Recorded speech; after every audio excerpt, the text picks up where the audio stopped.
This video and its content are the intellectual property of the Punjab Education Foundation. It is intended only for educational and professional training use. Any unauthorized copying, editing, or redistribution of this material is strictly prohibited. Auzubillahiminash-shaytanir-rajim. Bismillahir-Rahmanir-Rahim. Dear teachers and students, Assalamu alaikum. We are going to discuss the exercise of forms of energy and energy transfer. This is the chapter number 5 of the class 4 science book. Now let's start the exercise of this chapter. First question है, tick the correct answer. Which of the following is not a form of energy? इनमें से कौन सी energy की किस्म नहीं है? Option A light, option B sound, option C water, option D heat. तो इसका सही जवाब है वाटर, ऑप्शन सी. दूसरा सवाल है, we hear echo when sound. Option A reaches us direct from the source, option B comes after bouncing back from a wall at a certain distance, option C come from a loudspeaker, option D is very loud. तो इसका सही जवाब है option B. We hear echo when sound comes after bouncing back from a wall at a certain distance. We have already discussed that sound is also reflected like similarly as light. Third question है इस exercise का, how many colours are present in the sunlight. Sunlight यानी सूरज की रोशनी में कितने colour मौजूद होते हैं? Option A 2, option B 3, option C 5, option D 7. तो करेक्ट आंसर है ऑप्शन डी 7. सनलाइट में 7 कलर मौजूद होते हैं. वो 7 कलर कौन से हैं? Red, orange, yellow, green, blue, indigo, violet. चौथा क्वेश्चन है, if you take your hand near to the lighted lamp then to the wall the shadow of your hand. Option A will not form, option B will be smaller, option C will be bigger, option D will be of the same size. तो इसका सही answer है will be smaller, क्योंकि जैसे जैसे हम अपने हाथ को लैंप से दूर करते जाएंगे तो साया छोटा होता जाएगा.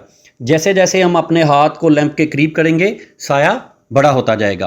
पांचवा क्वेश्चन है, electric energy can be transformed into. Option A heat, option B light, option C sound, option D all of these. तो इसका सही जवाब है option D all of these. Question number 2 है एक्सरसाइज का, write short answers. First short question है, can light, sound and heat travel through space. क्या light, sound और हीट स्पेस में ट्रेवल कर सकती हैं? तो इसका आंसर है light and heat can travel through space.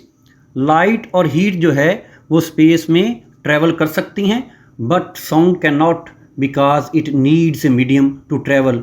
लेकिन आवाज़ जो है वो स्पेस में ट्रैवल नहीं कर सकती, क्योंकि आवाज़ को ट्रैवल करने के लिए किसी मीडियम की ज़रूरत होती है. दूसरा शॉर्ट क्वेश्चन है, if sound can not travel through space how do the astronauts talk with each other. अगर आवाज़ जो है वो स्पेस में ट्रैवल नहीं कर सकती तो खलाबाज जो है वो एक दूसरे में स्पेस से कैसे बात करते हैं? तो astronauts talk using radio communication system that transmit signal as electromagnetic waves. तो खलाबाज जो है वो रेडियो कम्युनिकेशन सिस्टम के ज़रिए बातचीत करते हैं जो सिग्नल्स को बरकी मकनातीसी लहरों की सूरत में मुंतकिल करते हैं. तीसरा शॉर्ट क्वेश्चन है इस एक्सरसाइज का, how do we sense the buzzing of a mosquito. कि हम एक मॉस्किटो जो मच्छर है उसकी बजिंग साउंड को किस तरह महसूस करते हैं? तो उसका जवाब है, we sense it through our ears as a sound. हम इसे आवाज़ के तौर पर अपने कानों के ज़रिए महसूस करते हैं। चौथा शॉर्ट क्वेश्चन है, into which two forms is the electric energy transform in A television, कि टेलीविज़न में जो इलेक्ट्रिक एनर्जी है कौन सी दो शक्लों में तब्दील होती है? तो उसका आंसर है sound energy and light energy. पांचवा शॉर्ट क्वेश्चन है, when can we see a rainbow, how is it form, हम कब रेनबो को देख सकते हैं और ये कैसे बनता है? उसका आंसर है after rain, when sunlight passes through water droplets, it formed due to refraction, dispersion and reflection of light. After rain, some drops of water are suspended in the air. A rainbow is formed when sunlight passes through water droplets. They divided it into 7 colors like a prism. Next question है exercise का constructed response question.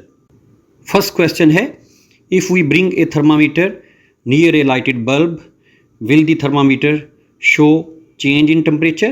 अगर हम thermometer को एक जलते हुए bulb के करीब लाएंगे तो क्या थर्मामीटर का टेम्परेचर चेंज होगा? If yes, would the temperature rise और फॉल? एक्सप्लेन। इस सवाल का आंसर है yes, the thermometer will show A rise in temperature, कि जब हम थर्मामीटर को जलते हुए बल्ब के करीब लाएंगे तो डेफिनेटली इसका टेम्परेचर जो है बढ़ेगा। वाई, क्यों? Because the bulb emits heat energy which raises the temperature around it, क्योंकि जो लाइटेड बल्ब है वो हीट एनर्जी खारिज करेगा जिससे सराउंडिंग का टेम्परेचर क्या करेगा? बढ़ जाएगा।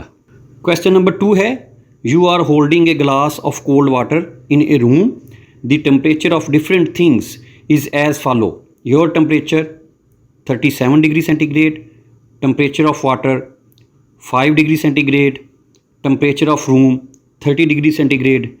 Draw arrows in the picture to show the direction of the heat flow. Question क्या है कि आपने रूम में ठंडे पानी का एक गिलास पकड़ा हुआ है। The temperature of different things is as follow, इसमें आपकी बॉडी का टेम्परेचर है 37 डिग्री सेंटीग्रेड होगा, पानी का टेम्परेचर 5 डिग्री सेंटीग्रेड होगा, रूम का टेम्परेचर जो है वो 30 डिग्री सेंटीग्रेड होगा। तो क्वेश्चन ये है, draw arrows in the picture to show the direction of the heat flow. इसका आंसर है heat will flow from hand 37 degree centigrade to cold water 5 degree centigrade, from room 30 degree centigrade towards cold water 5 degree centigrade. Next question है, Sidra has a reflector in her torch. There is no reflector in Ali's torch. Which torch will throw more light on a wall at a 5-meter distance? Tick P in the right box. Question है कि सिद्रा के पास एक torch है और उसमें reflector लगा हुआ है। अली के पास भी एक टॉर्च है लेकिन उसमें रिफ्लेक्टर नहीं लगा हुआ। Which torch will throw more light on a wall at a 5-meter distance? कौन सी जो टॉर्च है ज़्यादा लाइट को दीवार पर फेंकेगी जो कि 5 मीटर डिस्टेंस पे है? तो उसका जवाब है सिद्रास torch. The reflector help focus and direct the light better. Question number 4 है, investigate.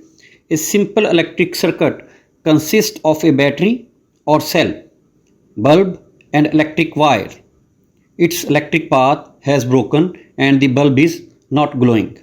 We want to complete the electric path so that the bulb can light up by using the electric energy of the battery. We have cotton bud, a plastic ball, pen, an ice cream stick, nail, a key and a pencil. Which object should we join the ends of the wire so that the electric circuit is complete and the bulb lights up? Question है जी, investigate करें कि हमारे पास एक electric circuit है जो कि battery और cell, bulb और इलेक्ट्रिक वायर पर मुश्तमल है. It's electric path has broken and the bulb is not glowing. अब इलेक्ट्रिक पाथ जो है सर्किट का वो ब्रेक किया है और बल्ब जो है रोशन नहीं है. क्वेश्चन ये है कि हम उस इलेक्ट्रिक पाथ को कंप्लीट करना चाहते हैं और उसको कंप्लीट करने के लिए हमारे पास कौन कौन सी चीज़ें हैं, कॉटन बड है, एक प्लास्टिक बॉल पेन है, एंड आइसक्रीम स्टिक है, नेल है, एक की है एंड एक पेंसिल है।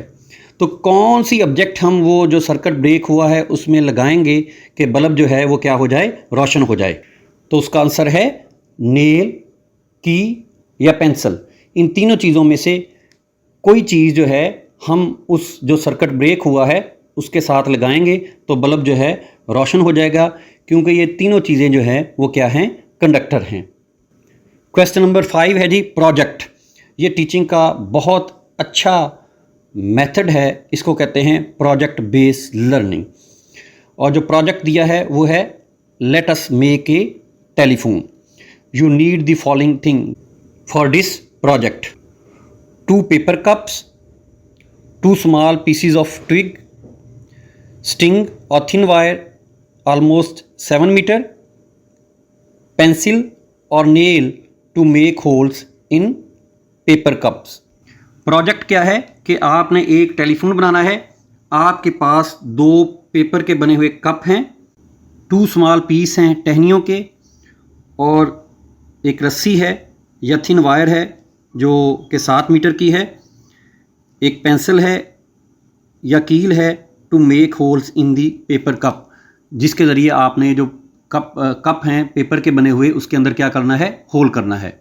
अब इस प्रोजेक्ट को बनाना कैसे है कि आपने जो पेपर के कप बने हुए हैं उनके बॉटम में नेल्स के ज़रिए 2 सुराख कर देने हैं। उन सुराखों में से रस्सी गुजारनी है। Tie ends to twigs and place them inside the cup, pull the string tight. अब आपने रस्सी को टाइटली तरीके से क्या करना है, पुल करना है।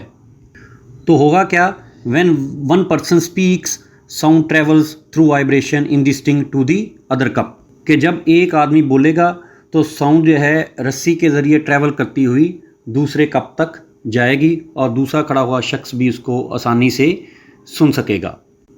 ये था इस चैप्टर का रिमेनिंग पार्ट्स। उम्मीद है कि आप सबको समझ आ गई होगी। जज़ाकल्लाह, दुआ में याद रखिएगा। अस्सलाम वालेकुम।